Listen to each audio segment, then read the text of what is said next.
Next topic है हमारा calculation of interest on drawings. अब हम इंटरेस्ट ऑन ड्राइंग्स की कैलकुलेशन सीखेंगे। Interest on drawings, interest on drawings का मतलब जो पैसा किसी पार्टनर ने बिजनेस से विड्रॉ किया है एज अ पर्सनल यूज। तो पर्सनल यूज तो वो ड्राइंग्स है। अब ड्राइंग्स है तो उस पर इंटरेस्ट फर्म को देना पड़ेगा, यानी फर्म उस पे इंटरेस्ट, उस पार्टनर पे ड्राइंग्स पे इंटरेस्ट चार्ज करेगी। अब यहाँ पे इंटरेस्ट ऑन ड्राइंग्स के दो केस आते हैं। ए पार्ट है irregular drawings and B part है रेगुलर ड्राइंग्स। अब स्टूडेंट्स कंफ्यूज होते हैं, सर ये इरेगुलर एंड रेगुलर ड्राइंग्स क्या है। जैसे ए पार्ट इरेगुलर ड्राइंग्स का मीनिंग है it means drawings of same amount और डिफरेंट अमाउंट, मतलब ड्राइंग्स का अमाउंट सेम या डिफरेंट हो सकता है एट इरेगुलर इंटरवल्स। यानी किसी पार्टनर ने पैसा जो विड्रॉ किए हैं वो सेम अमाउंट या डिफरेंट अमाउंट कुछ भी विड्रॉ कर सकता है इरेगुलर इंटरवल्स। इरेगुलर इंटरवल्स का मीनिंग है फॉर एग्जांपल उसने 1 अप्रैल को 10,000 निकाले, फिर वो सपोज 15 अक्टूबर को 5,000 रुपये विड्रॉ कर रहा है, सपोज वो 1 सितंबर को 7,000 विड्रॉ कर रहा है, 31 दिसंबर को 8,000। तो इसका मतलब जो ड्राइंग्स का अमाउंट है वो सेम भी हो सकता है या फिर डिफरेंट भी हो सकता है, लेकिन हाँ जो इंटरवल्स है वो इरेगुलर होना चाहिए। इरेगुलर का मतलब टाइम गैप इक्वल ना हो, जैसे 2 मंथ का गैप या 3 मंथ का गैप, हर बार एक इक्वल गैप ना हो। कभी उसने 1 मंथ के गैप पे निकाला, कभी उसने 2.5 मंथ के गैप पे निकाला, कभी 3 मंथ्स के गैप पे निकाला, कभी 5 मंथ्स के गैप पे निकाला, यानी जो टाइम इंटरवल्स है वो डिफरेंट है, उसे कहते हैं irregular intervals.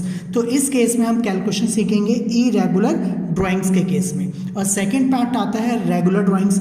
It means drawings of same amount. Regular का मतलब इसमें यहाँ पे ड्राइंग्स का अमाउंट सेम होना चाहिए हर बार, यानी अमाउंट डिफरेंट नहीं निकाला जा सकता एट रेगुलर इंटरवल्स, और इंटरवल्स भी रेगुलर होना चाहिए। रेगुलर इंटरवल्स का मतलब जैसे आपने सपोज 5,000 विड्रॉ किए at the beginning of each month, 5,000 withdraw आप कर रहे हो at the beginning of each month, मतलब कि जैसे आपने 1 अप्रैल को 5,000 विड्रॉ किए, 1 अप्रैल के बाद 1 मई, 1 जून, 1 जुलाई, 1 अगस्त, सिमिलरली आपने same amount and same time intervals में विड्रॉ किए, तो उसे कहते हैं रेगुलर ड्राइंग्स।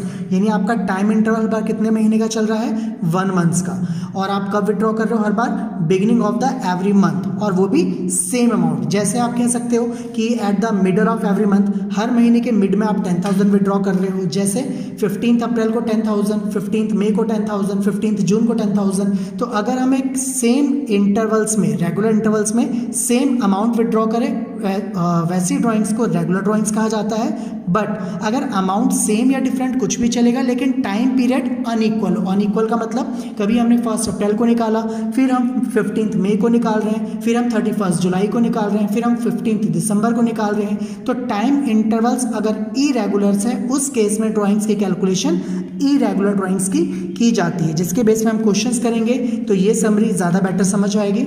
एक नोट करने वाली बात यहाँ पे ये है, इंटरेस्ट ऑन ड्राइंग्स कभी भी कैलकुलेट किया जाता है, जैसे कि आप क्लास 11 से जानते हैं। टोटल ड्राइंग्स हमारी जितनी भी है, टोटल ड्राइंग्स पे रेट ऑफ इंटरेस्ट 5%, 10%, वॉटेवर, जैसा भी क्वेश्चन मेंशन हो, मल्टीप्लाई एवरेज या फिर टाइम पीरियड। कि टाइम पीरियड क्या है, यही सबसे ज़्यादा इंपॉर्टेंट चीज़ होती है जिसका यूज़ हम क्वेश्चंस में करेंगे।